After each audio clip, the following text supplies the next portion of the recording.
Woo. Let's see if I can get some of this blurry heavenly vision off of here. Hold on. Good morning, everybody, in case I can't see you. Okay, let's see. Okay, I think that's a lot better. Hey, everybody, go ahead and say good morning.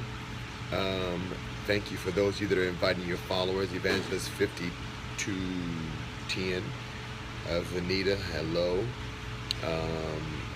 Hello. Thank you for sharing and inviting with your followers. I want to talk to you really quickly. Good morning, Vicky Songbird. Actually, I need you to change your name. You haven't been a songbird in quite some time. Make it Vicky Intercessor. How about that? Renewed Prophet, good morning. Who else is out there? Axe Maryland, hello. Deborah from Ann Arbor, Michigan. Rookie, somebody. Lady Teresa B, hello from Atlanta. Rob Rush, good to see you. Brandon J. Clack, good morning. Christian Pinks, I see all of you in. Listen, go ahead and share this with your followers really quickly. I am getting ready to take flight to head to Rochester, New York, and I'll be ministering there tonight and tomorrow night for a prophetic meeting. Glory House Ministries, Pastor Melvin Cross in Rochester, New York. So if you are anywhere in the surrounding areas, if there is such a thing, then meet me there, and it's going to be really, really good. I see you, NY daughter. Good morning. Also, this week Sunday, I will be in Chicago at part 2 of Let Us Alone, my series on deliverance and spiritual warfare. Monday, I'm going to Atlanta, Georgia for an interest meeting for All Nations Atlanta.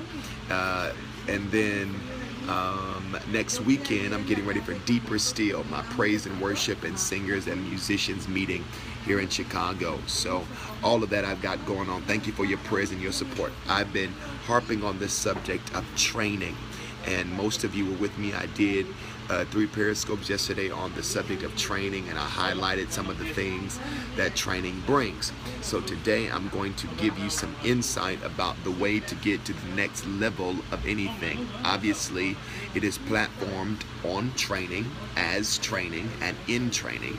But there are 2 things that you need to go to the next level of anything, any achievement, any goal, any advancement, any area. So there's 2 things that you need to do to go to the next level, okay? If you're paying attention, I want you to put in the number 2, right? 2 things. Yes, 2 things.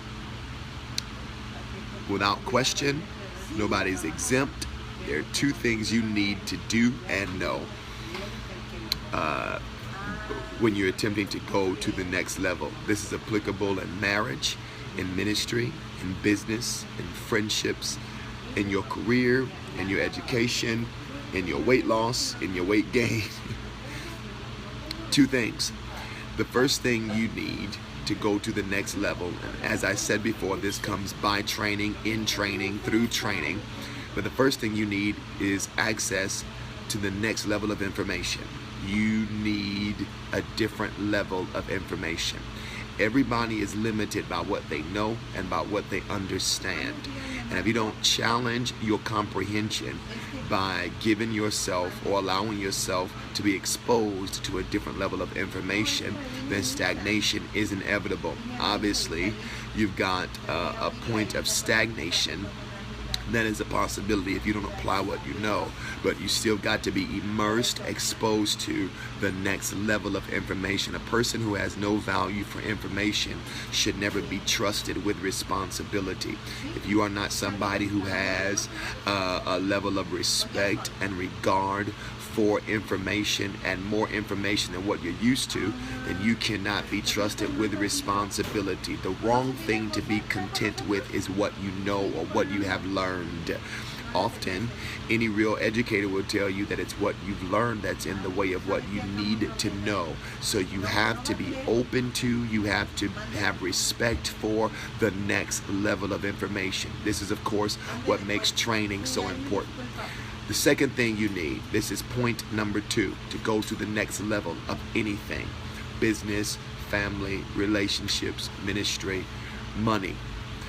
You need the development and the construct of new habits.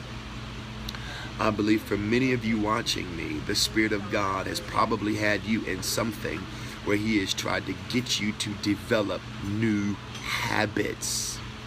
If you don't have new habits developed, you cannot grow, excel, or advance in any way. Your potential is in the hands of the habits you have developed. And it's frustrating because you may see your potential, you may be aware of your potential, and this is with anything. But without the development of new habits, you can't go anywhere other than where you've already been. So to go somewhere new, the next level of learning, the next level of money, the next level in the spirit, the next level in the anointing, you've got to develop new habits. New habits are often developed by the respect of new information. This is why training is essential for everything you do, is because they allow for the formation of new habits. Anybody that is unwilling to be trained, unwilling to invest in training, will not be successful at developing new habits. Many of you right now are not as profitable as you need to be, are not as focused as you need to be, are not as disciplined as you need to be because you refuse to allow new habits to form in your life. Some of you don't have the weight goals that you need, the money goals that you need, the friend goals that you need. All of those are out of whack because of personal habits that you're not committed to. Training allows for you to have the formation of new habits. How many of you feel like that's God? God has been dealing with me about new habits. It is the things that you do subconsciously that's in the way of most of your victories. Sometimes it's not even your deliberate errors. It's the things that you do subconsciously. Paul said, be renewed in the spirit of your mind. That's not even your deliberate thoughts. Those are the thoughts you think that you don't realize you think. Tabasco. So y'all see my shirt? I'm repping Tabasco. So yeah, the Bible talks about being renewed in the spirit of your mind. So those are your subconscious thoughts, all right? So as you see, look, I'm about to eat. But I wanted to give you, hey, my John, these two things. You need access to new information, and you need the opportunity to develop new habits. You've got to have new habits. Training confronts old habits. Training confronts low-level information or information sufficient to who you used to be. You understand that? Those are two things you need. This is why training is so important, because if it's good, if it's effective, if it's efficient, it's going to get you new habits. All right, I got a plan to catch. Y'all check out this hot sauce, baby. All right, I'll see you guys. I love you. I bid you peace. I got a fight to catch. I'll talk to you soon. All right, bye.